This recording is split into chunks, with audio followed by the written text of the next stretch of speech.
بسم الله الرحمن الرحيم الحمد لله رب العالمين والصلاة والسلام على سيدنا محمد وعلى آله وأصحابه أجمعين أما بعد அன்பிற்குரிய சகோதரிகளே தாய்மார்களே, இன்று நாம் பார்க்க இருக்கிற சூரத் குரைஷ்.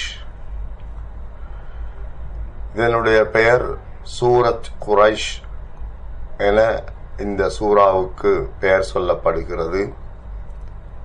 லிஈலாஃபி குரைஷ் என்ற சூரா எனவும் இதற்கு இன்னும் ஒரு பெயர் இருக்கிறது.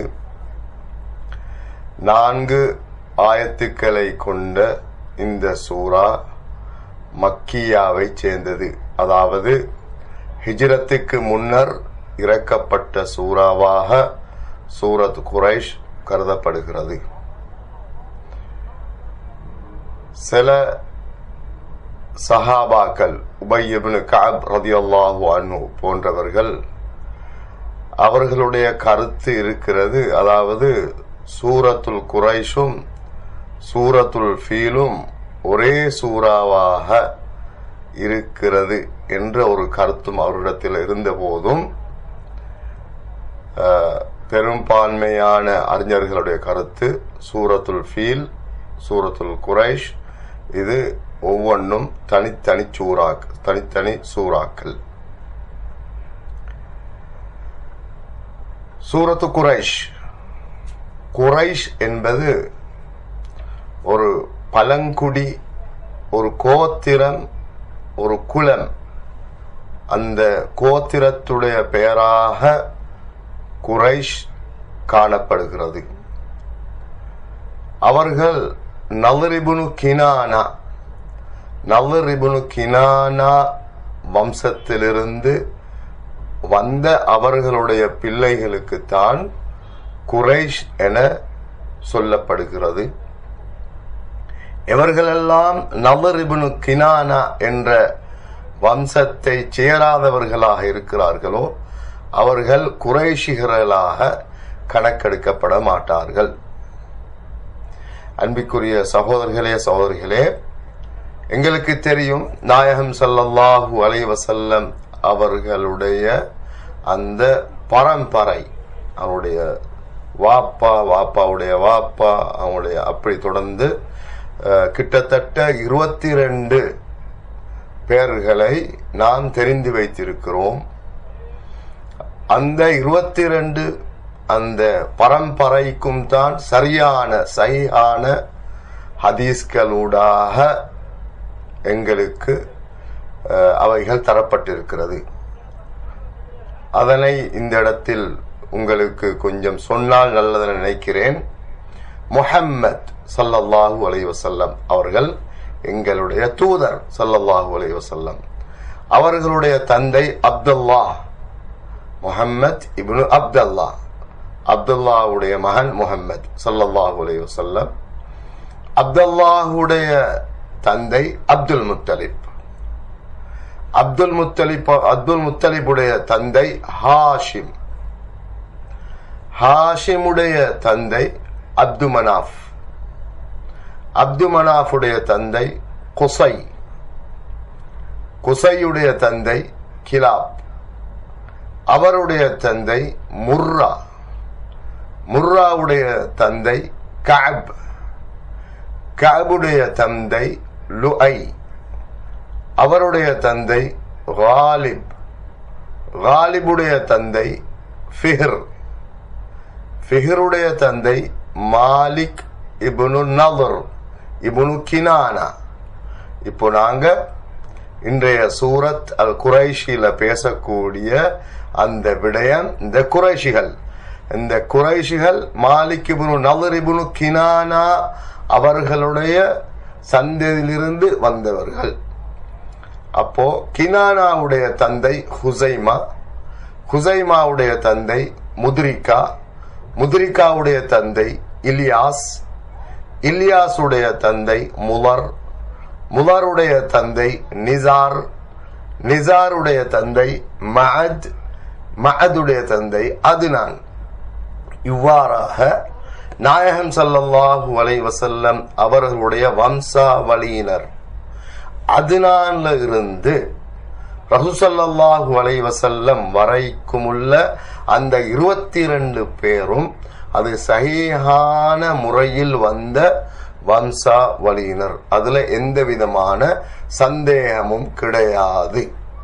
எனவே அந்த அதுனான் கோத்திரம் இப்ராஹிம் அலைஹிஸ்ஸலாம் அவர்கள் வரைக்கும் போய் சேருகிறது. இப்னுல் கய்யிம் ரஹிமஹுல்லாஹ் அவர்கள் குறிப்பிடுகிறார்கள், இந்த அதுனான் வரைக்குமுள்ள இந்த 22 பேர்களை கொண்ட ரசூலுல்லாஹ்வுடைய அந்த வம்சம்தான் எல்லா அறிஞர்களாலும் உலமாக்களாலும் அதனை சரியென ஏகோபித்த முடிவாக எடுக்கப்பட்டவர்கள்.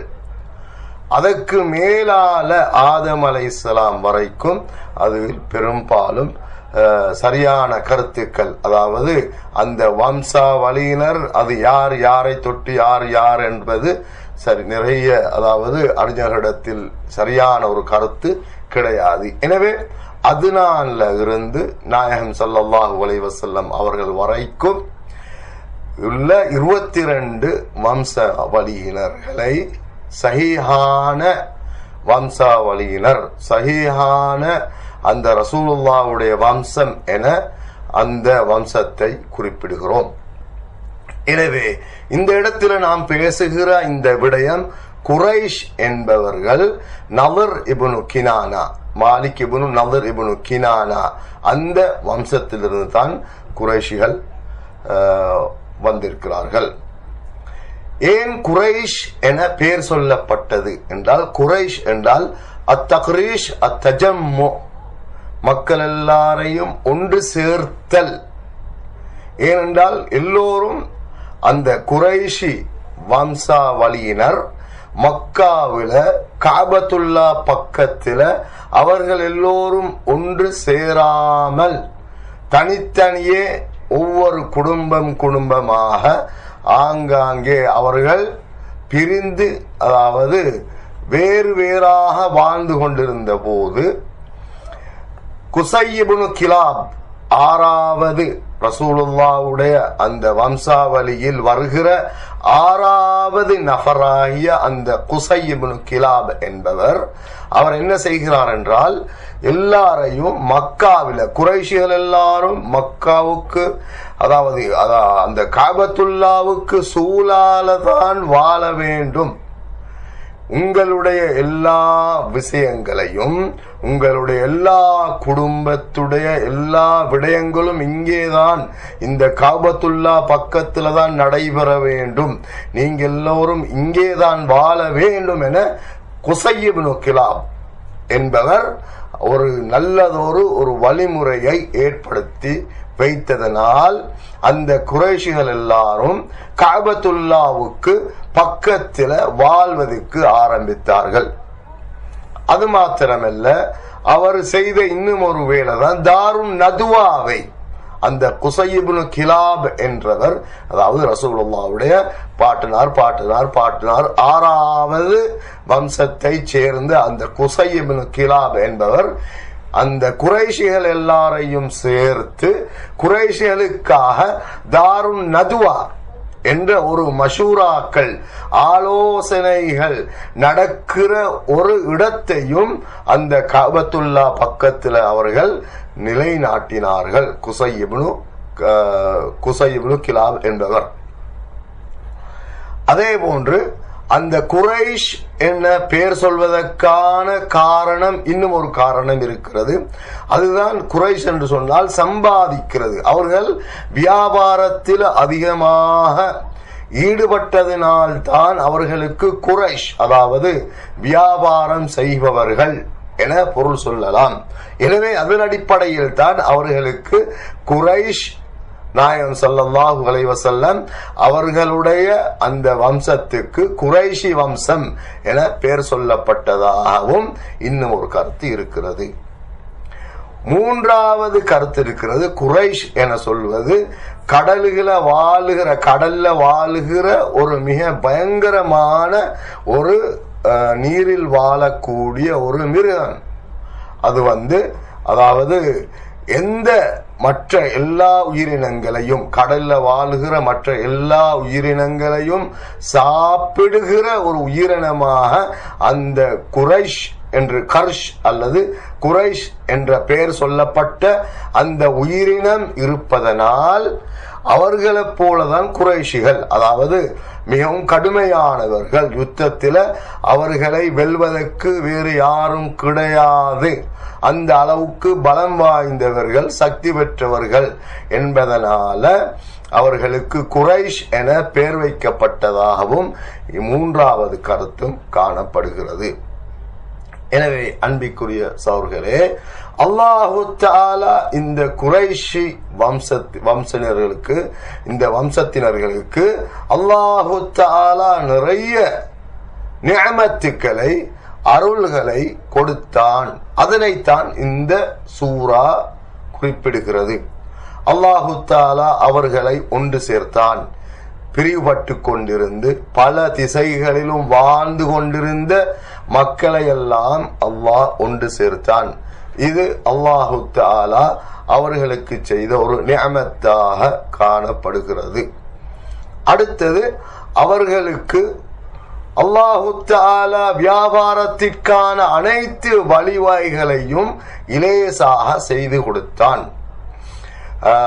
கோடை காலத்தில் அவர்கள் ஷாமுக்கும், மாரி காலத்தில், குளிர்காலத்தில் அவர்கள் யமனுக்கும் வியாபாரம் செய்கிற ஒரு நல்லதொரு சந்தர்ப்பத்தை அல்லாஹு தஆலா ஏற்படுத்தி கொடுத்தான். இது அல்லாஹ் அவர்களுக்கு செய்த இன்னும் ஒரு நிஅமத்தாக இருக்கிறது.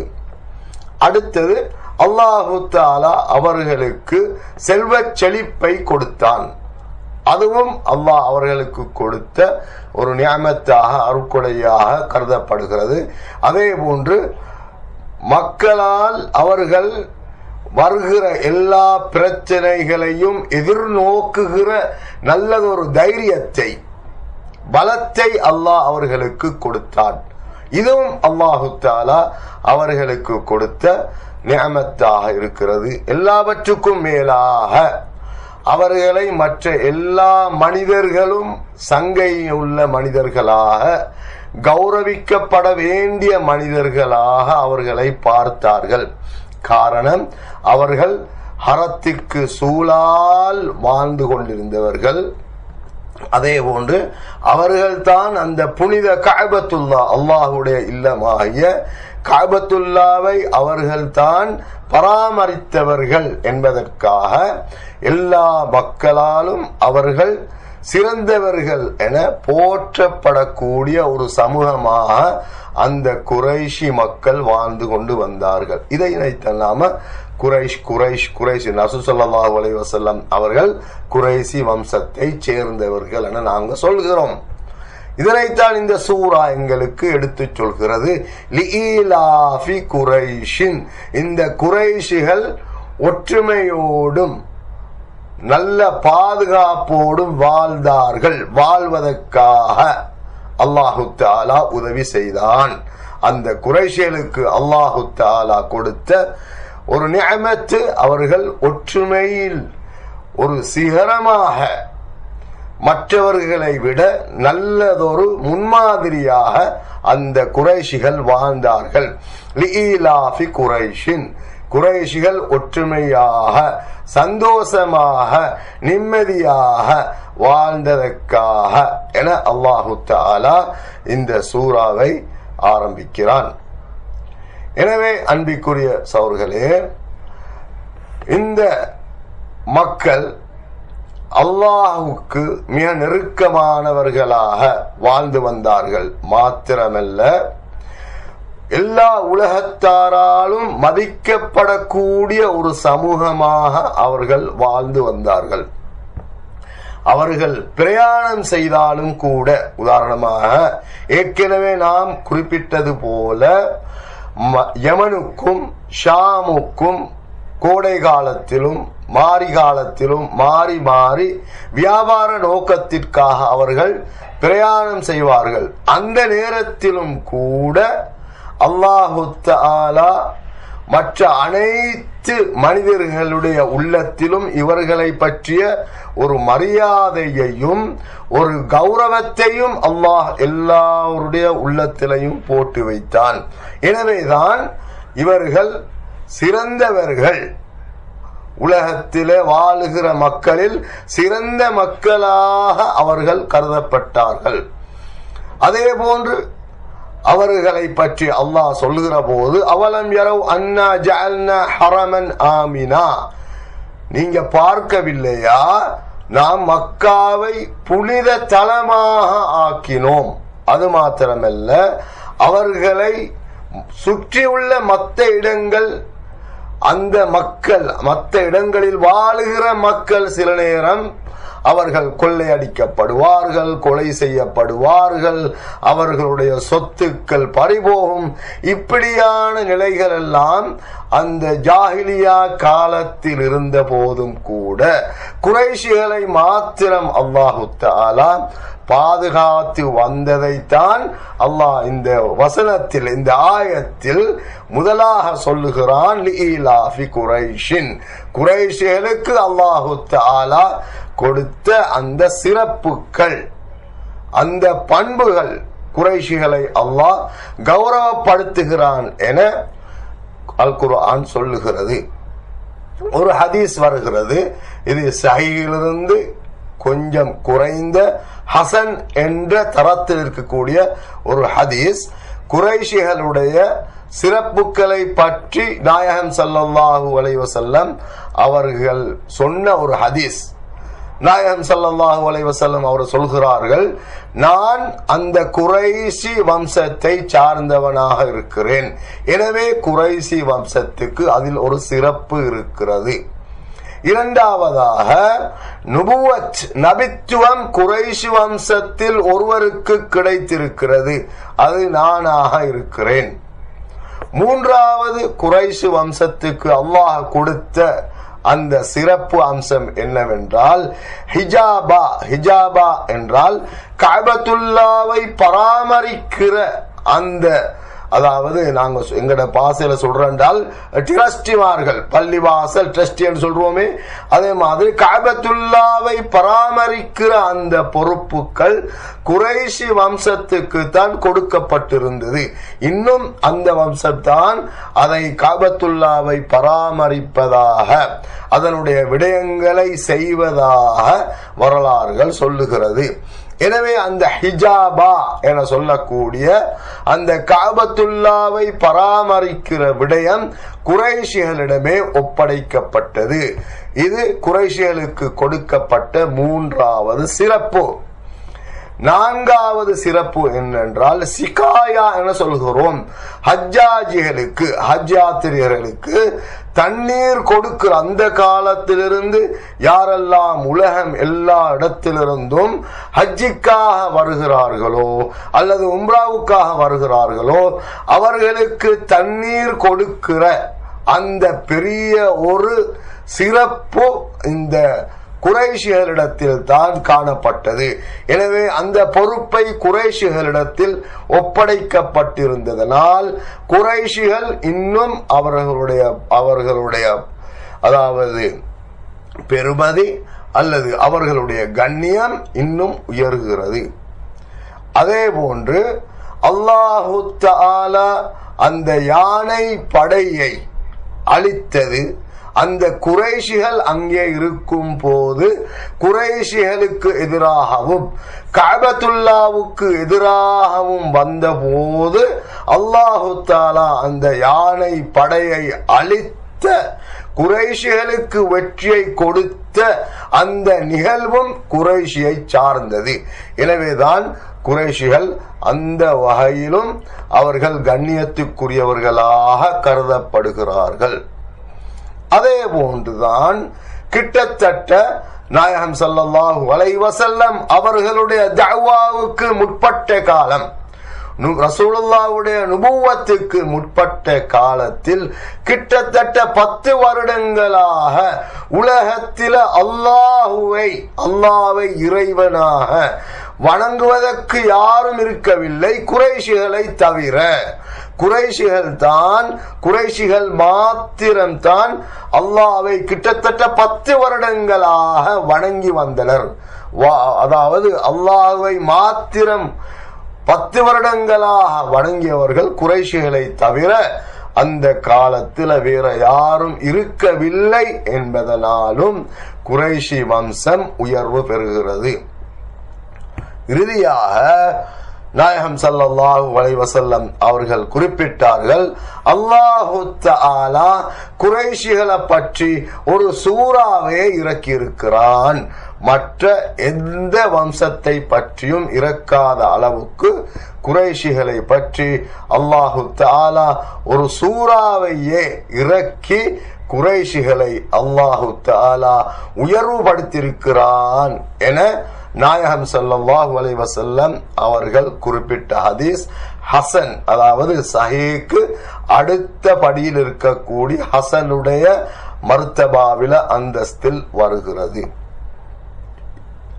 அப்போ லிஇலாஃபி குரைஷின் ஈலாஃபிஹிம் ரிஹ்லத்தஷ் ஷிதாஇ வஸ்ஸைஃப், அவர்களுடைய குளிர்கால கோடைக்கால பயணங்கள் எளிதாக்கப்பட்டதற்காக அல்லாஹ் சொல்கிறான், அவர்களுடைய குளிர்கால பயணங்கள் கோடைகால பயணங்கள் எதற்காகவென்றால் வியாபார நோக்கமாக குளிர்காலத்திலும் கோடை காலத்திலும் அந்த குறைஷிகள் நிறைய இடங்களுக்கு பயணங்கள் செய்வார்கள். அதில் முக்கியமாக யமன் ஷாம் தேசங்களுக்கு வியாபார நோக்கமாக அவர்கள் பயணம் செய்வார்கள். இது அல்லாஹு தஆலா அவர்களுக்கு செய்து கொடுத்த பெரிய ஒரு நிஅமத் அருட்கொடையாக இருக்கிறது என அல் குர்ஆன் சொல்லுகிறது. அப்போ அவர்கள் அந்த இடங்களுக்கு பயணம் செய்தால் மற்ற எல்லா நாட்டில் இருக்கக்கூடிய மக்கள் மாத்திரமல்ல, அரசர்கள் கூட இந்த குறைஷிகளுக்கு கண்ணியம் கொடுப்பவர்களாக மரியாதை செய்பவர்களாக காணப்பட்டனர். காரணம் என்றால் சொல்லுவாங்க, ஹாஉலாஇ ஜீரானு பைத்தில்லா, அவர்கள் சாதாரண ஒரு மக்கள் அல்ல, அல்லாஹ்வுடைய வீட்டை அண்டி இருக்கிற அல்லாஹ்வுடைய வீட்டோடு சேர்ந்து இருக்கிற மக்கள். எனவே நாங்க அவர்களுடைய எல்லா விடயங்களையும் சரிவர செய்து கொடுக்கணும், அந்த வியாபாரத்துக்கு உதவி செய்ய வேண்டும் என அவர்கள் அந்த குறைஷிகளை எல்லா மக்களும் கவனிப்பார்கள். அதே போன்றுதான் அவர்கள் அல்லாஹ்வுடைய அந்த ஹராமாக்கப்பட்ட பகுதியில வாழ்கிற மக்கள், அதே போன்று கஅபத்துல்லாஹ்வுடைய பணிகளை, கஅபத்துல்லாஹ்வுடைய எல்லா ஹிதுமத்துக்களையும் வேலைகளையும் செய்கிற மக்கள். எனவே நாங்கள் அவர்களை கௌரவப்படுத்த வேண்டும், கண்ணியப்படுத்த வேண்டும் என அந்த குறைஷிகளை எல்லா மக்களும் கண்ணியப்படுத்தும் அளவுக்கு அல்லாஹு தஆலா அவர்களுக்கு நிறைய நிஅமத்துக்களை அருட்கொடைகளை நாம் கொடுத்தோம் என அல்லாஹ் சொல்கிறான்.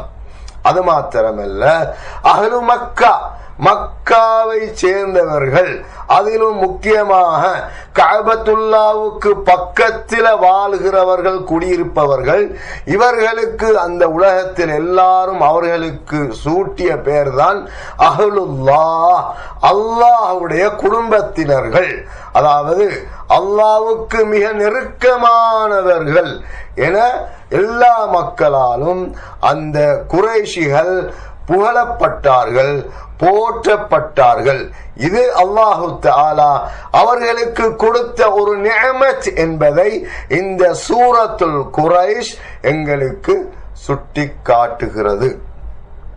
அன்பிற்குரிய சகோதரர்களே, எனவே இந்த குறைஷிகளுக்கு இப்படியாக 2 பகுதிக்கு வியாபாரத்திற்காக செல்வதற்காக ஏற்பாடு செய்து கொடுத்த அந்த மனிதர் யார் என்றால் ஹாஷிம் இப்னு அப்து மனாஃப்.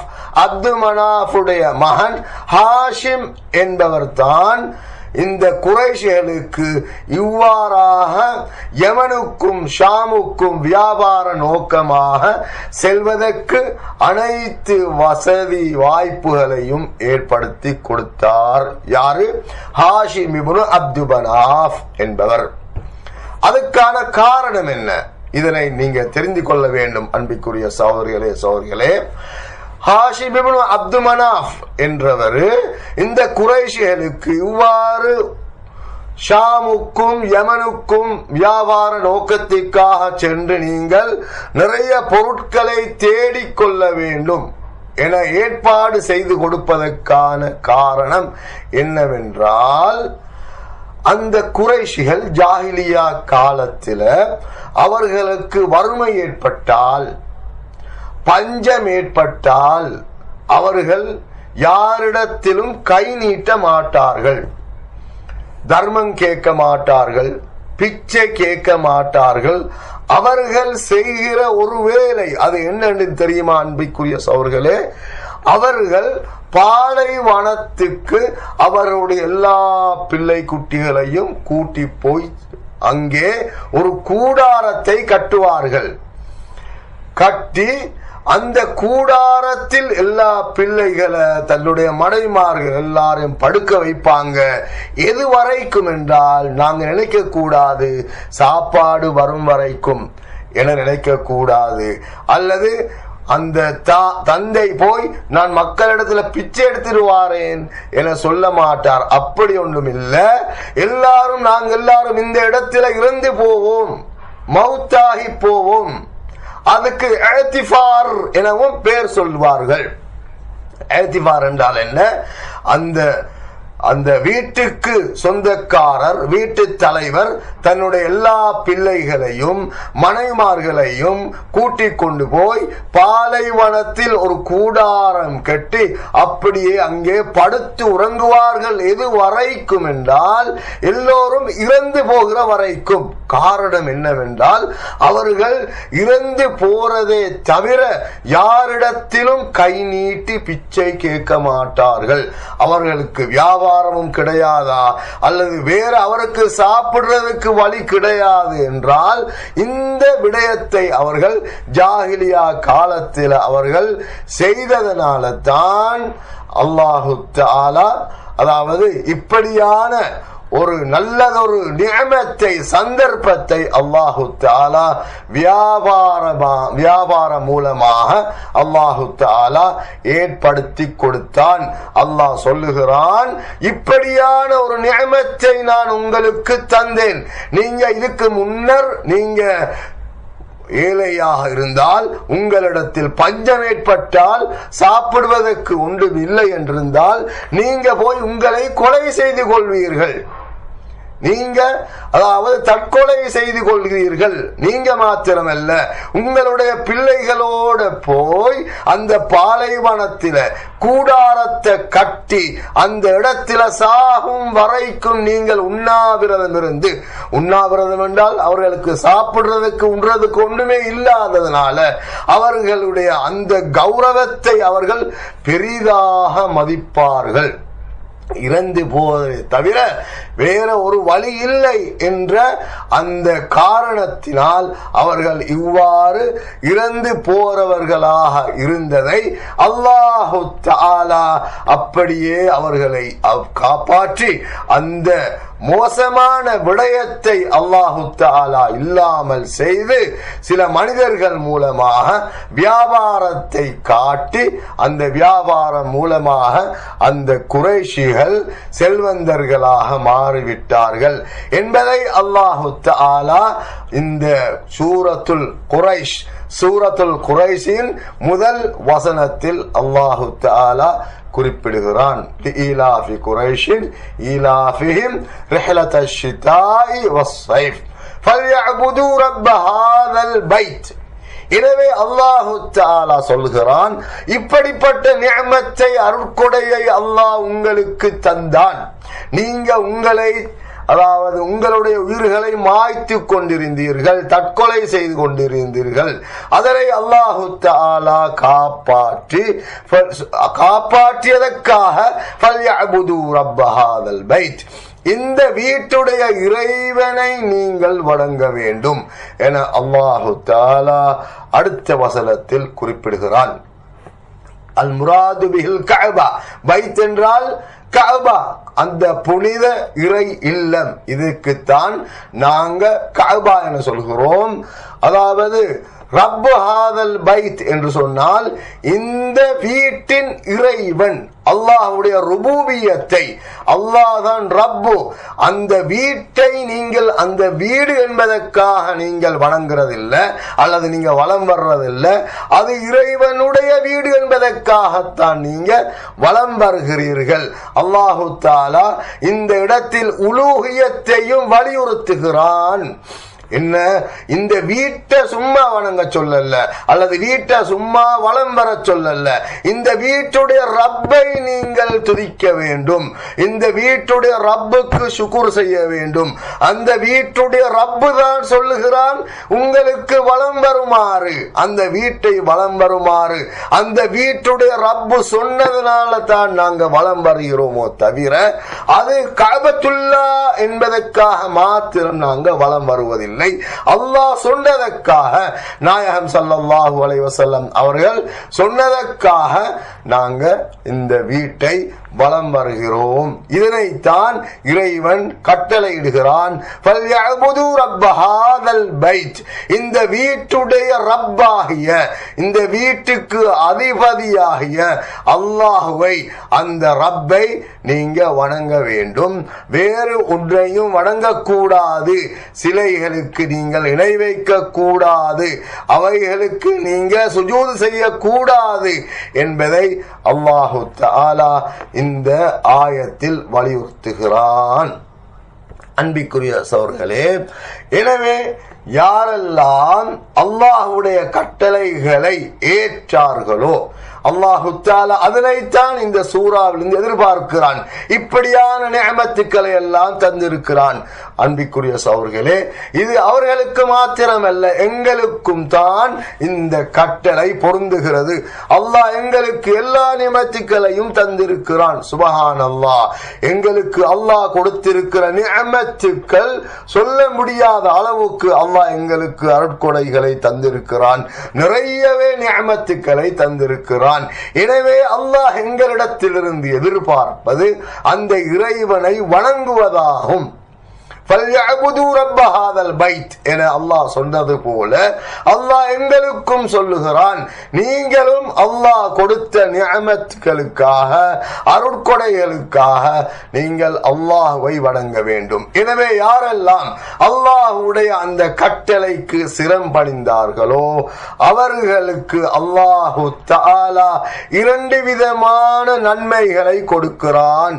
அம்னு துன்யா வ அம்னுல் ஆখিরা, உலகத்திலும் நிம்மதியான வாழ்க்கையை அல்லாஹ் கொடுக்கிறான், மறுமையிலையும் நிம்மதியான வாழ்க்கை சுவனத்தை அல்லாஹு தஆலா கொடுக்கிறான்.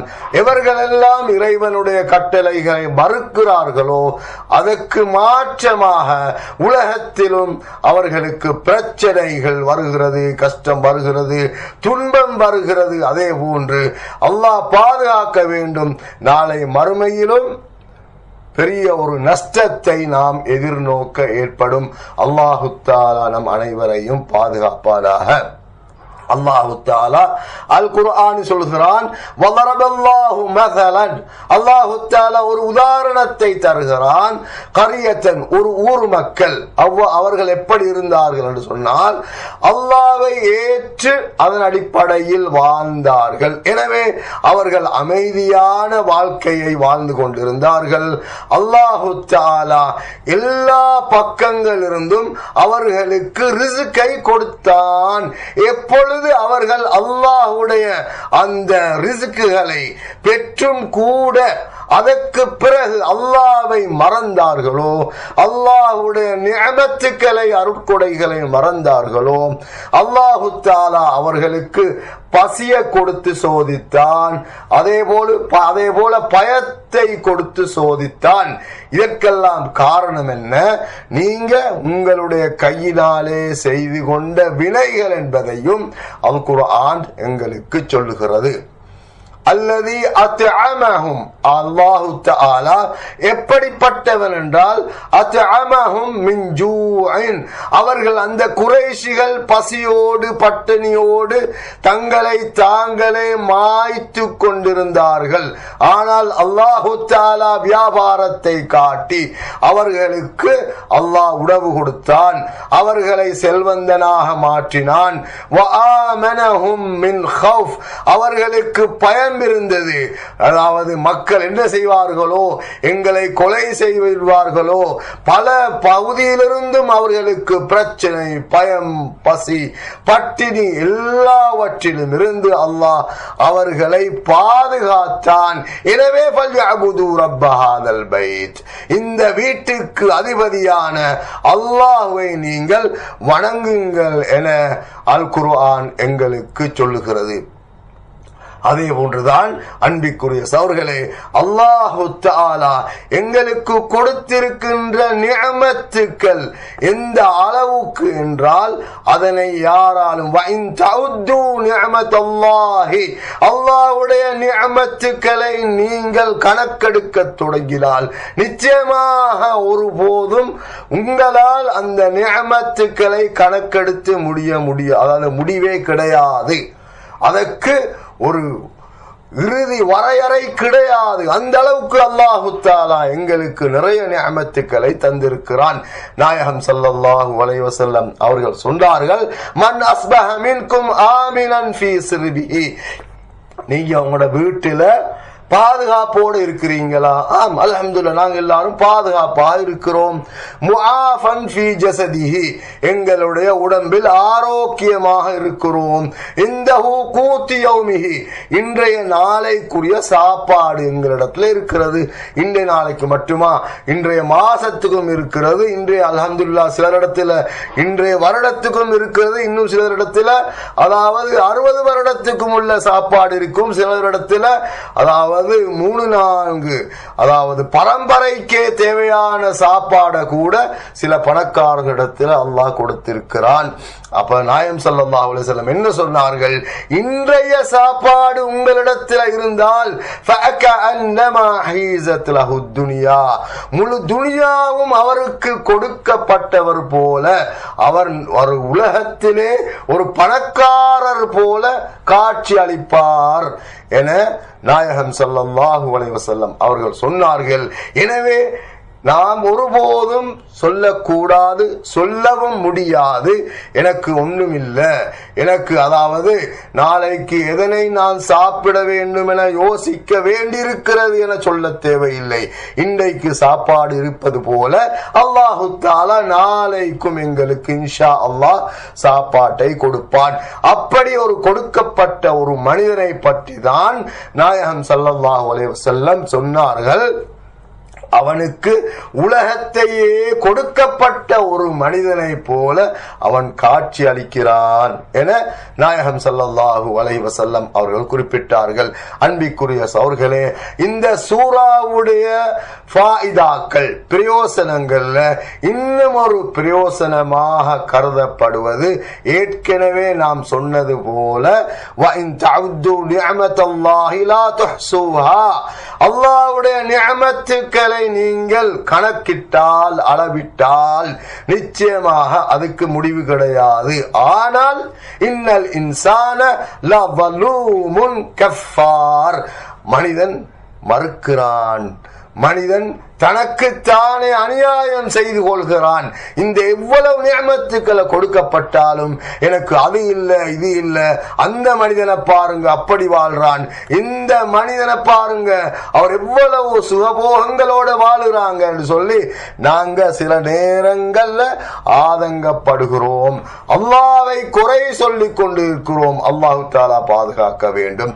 ஃபல்யன்துருல் இன்சானு இலா தஆமிஹி, அல்லாஹ் சொல்லுகிறான், ஒவ்வொரு மனிதனும் தன்ன சாப்பாட்டை பாருங்க, நாங்க தான் வானத்திலிருந்து தண்ணீரை கொட்ட செய்து தும்ப ஷகக்னல் அர்த ஷக்கா, பின்பு பூமியில பயிர்களை முளைக்க செய்து ஃபஅம்பத்னா ஃபீஹா ஹப்பா வஇனபா வகதுபா, அல்லாஹ் தஆலா எவ்வளவு அதாவது அதில் தானியங்களை முளைக்க செய்கிறான், திராட்சைகளை, காய்கறிகளை, தூண்களை, ஈத்தம் பழங்களை, நல்ல நல்ல அதாவது தோட்டங்களை, இப்படியாக கனிவகைகளை எல்லாம் அல்லாஹு தஆலா உங்களுக்கும் உங்களோட இருக்கிற மிருகங்களுக்கும் கூட அல்லாஹு தஆலா கொடுப்பதாக அல்லாஹ் வாக்குறுதி அளிக்கிறான். எனவே நாங்கள் அல்லாஹ்வுடைய நிஅமத்துக்களுக்காக நன்றி செலுத்துகிறோமா என்பதை அல்லாஹு தஆலா எங்களில் பரீட்சித்து பார்க்கிறான். எனவே இன்னும் ஒரு நியமத்தை இந்த சூறாவின் மூலமாக நாங்கள் விளங்குகிறோம். அது என்ன என்று சொன்னால், அதாவது நியமத்துக்கள் அல்லாஹ் எங்களுக்கு கொடுத்திருக்கிற அந்த நியமத்துக்கள் எல்லாம் தொடராக இருக்க வேண்டும் என்றால், வஇது தஅذன ரப்புக்கும், அல்லாஹு தஆலா ஒன்றை பிரகடனப்படுத்தி இருக்கிறான். என்ன தெரியுமா? நீங்க நன்றி செலுத்தினால் உங்களுக்கு அதிகமாக தருவேன். ஆனா நீங்க நன்றி மறந்து வாழ்ந்தால் நிச்சயமாக நீங்க உலகத்திலும் நீங்க சோதிக்கப்படுவீர்கள், கஷ்டப்படுவீர்கள். நாளை மறுமையிலும் என்னுடைய கடுமையான தண்டனை இருக்கிறது என்பதை அல்லாஹு தஆலா எச்சரிக்கிறான். எனவே இந்த சூரத்திலிருந்து நாங்க விளங்குகிற அதாவது அடைகிற பிரயோசனங்கள்ல இன்னும் ஒன்றுதான், எப்பொழுதும் நாங்க அல்லாஹ்வுக்கு நன்றி உடையவர்களாக இருக்க வேண்டும். நாம் எப்பொழுதும் அல்லாஹ்வுடைய நிஅமத்துக்களை பற்றி அல்லாஹ்வுக்கு அதனை சொல்லி நாம் அல்லாஹ்வை புகழுவதோட மற்றவர்களிடத்தில் எனக்கு ஒன்றுமில்லை என சொல்லி நாங்க ஆதங்கப்படுவதை அல்லது கவலை கொள்வதை நாம் விட்டுவிட வேண்டும் என்பதையும் இந்த சூரா எங்களுக்கு வலியுறுத்துகிறது. அதே போன்று இந்த சூரா சொல்லுகிற இன்னும் ஒரு விடயம் என்னவென்றால், நாங்கள் நாவினால மாத்திரம் சுக்குர் செய்தால் போதாது. எங்களுடைய நாவு, எங்களுடைய உள்ளம், அதே போல எங்களுடைய செயல்கள் எல்லாமே அந்த சுக்குருக்கு ஏற்றவாறு அந்த செயல்கள் எல்லாம் அமைய வேண்டும். யாரு அல்லாஹ்வுக்கு சுக்குர் செய்கிறாரோ, அன்பிற்குரிய சகோதரர்களே, இந்த வசனத்தை கொஞ்சம் சிந்தித்து பாருங்கள். வமயஷ்குர், யாரு அல்லாஹ்வுக்கு நன்றி செலுத்துகிறாரோ, ஃபஇன்னமா யஷ்குரு லினஃப்ஸிஹி, அவர் தனக்குத்தானே செய்து கொள்கிற பெரிய ஒரு உபகாரமே தவிர அல்லாஹ்வுக்கு நாம நன்றி செலுத்துகிறதுனால அல்லாஹ்வுக்கு எந்த விதமான பிரயோசனமும் இல்லை. அது எங்களுக்குத்தான் திரும்ப எங்களைத்தான் அது சாருகிறது. அதனுடைய எல்லா நன்மைகளும் எங்களுக்குத்தான் திரும்பி ரிட்டர்ன் வரும் என்பதை நாங்க மிக ஆழமாக தெரிந்து கொள்ள வேண்டும். நாங்க எந்த அளவுக்கு அல்லாஹ்வுக்கு சுக்ர் செய்கிறோமோ, அல்லாஹ் சொல்றான், நிச்சயமாக நான் உங்களுக்கு திரும்ப அதற்கான பிரதிபலனை தருவேன். இஅமலு ஆல தாவூத ஷுக்ரா,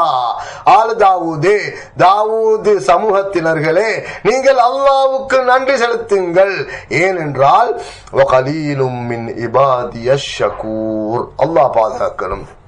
அல்லாஹ் சொல்லுகிறான், ஏனென்றால் என்னுடைய அடியார்களில எனக்கு நன்றி செலுத்துபவர்கள் மிகவும் சொற்பமானவர்கள். கொஞ்சம் பேர் தான் எனக்கு நன்றி செலுத்துகிறாங்க. என்னுடைய ரிஸ்கை சாப்பிடுகிறாங்க, உணவை சாப்பிடுகிறாங்க.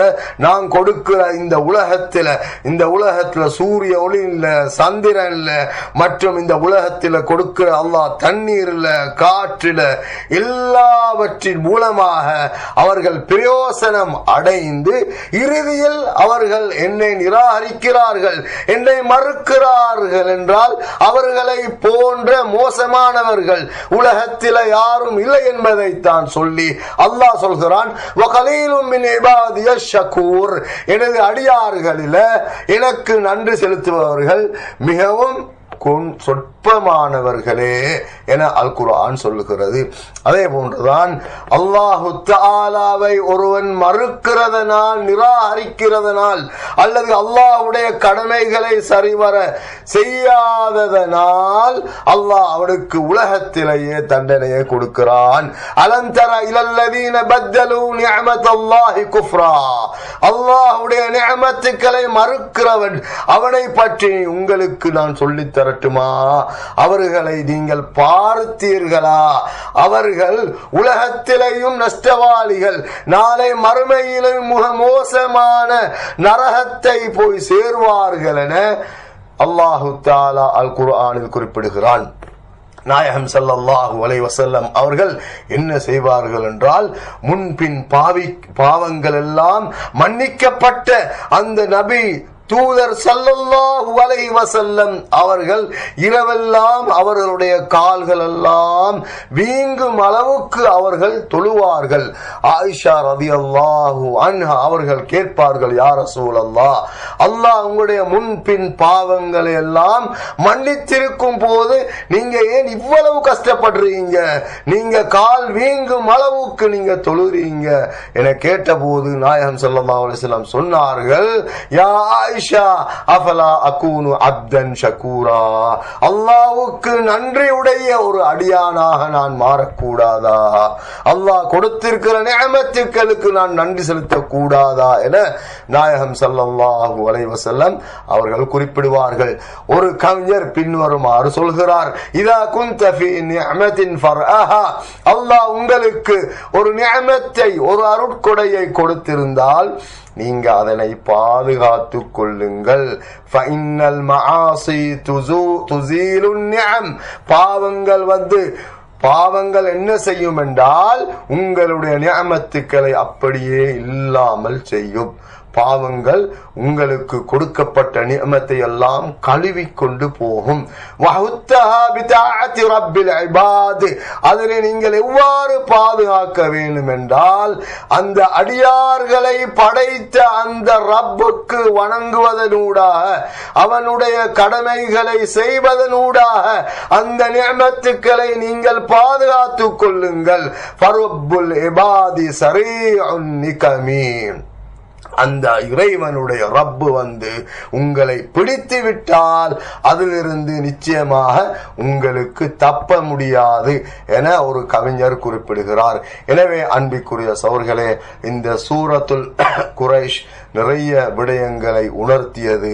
இந்த சூரத்துல் குரைஷ் சொன்ன அடிப்படையில் வாழ்வதற்கு எனக்கும் உங்களுக்கும் அல்லாஹு தஆலா தௌஃபீக் செய்ய வேண்டும் என கேட்பதோடு, அல்லாஹு தஆலா எனக்கும் உங்களுக்கும் அருள் புரிய வேண்டும் என அல்லாஹ்விடத்தில் பிரார்த்தித்தவனாக இந்த வகுப்பை முடித்துக் கொள்கிறேன். சுப்ஹானக்கல்லாஹும்ம வபிஹம்திக அஷ்ஹது அல்லா இலாஹ இல்லா அன்த அஸ்தக்ஃபிருக வ அத்தூபு இலைக். அன்பிற்குரிய சகோதரர்களே, ஏற்கனவே நாம சொன்னது போல இன்ஷா அல்லாஹ் 10 வகுப்புகள் இன்னும் நான் நினைக்கிறேன் வருகிற வகுப்போட 10 வகுப்புகள் முடியும். அதுக்கு பிறகு இன்ஷா அல்லாஹ் ஒரு 3 கேள்விகள் அல்லது 5 கேள்விகள் கேட்கப்படும். அதில் பரிசளிப்பு, அதாவது நல்ல முறையில் பதில் சொல்பவர்களுக்கு குழுக்கள் மூலமாக பரிசீல்கள் வழங்கப்படும் என்பதை, 3 பேருக்கு பரிசீல்கள் வழங்கப்படும் என்பதை தெரிவித்துக் கொள்கிறேன். ஜஸாக்குமுல்லாஹு கைரன். வஸ்ஸலாமு அலைக்கும் வரஹ்மத்துல்லாஹி தஆலா வபரகாத்துஹு.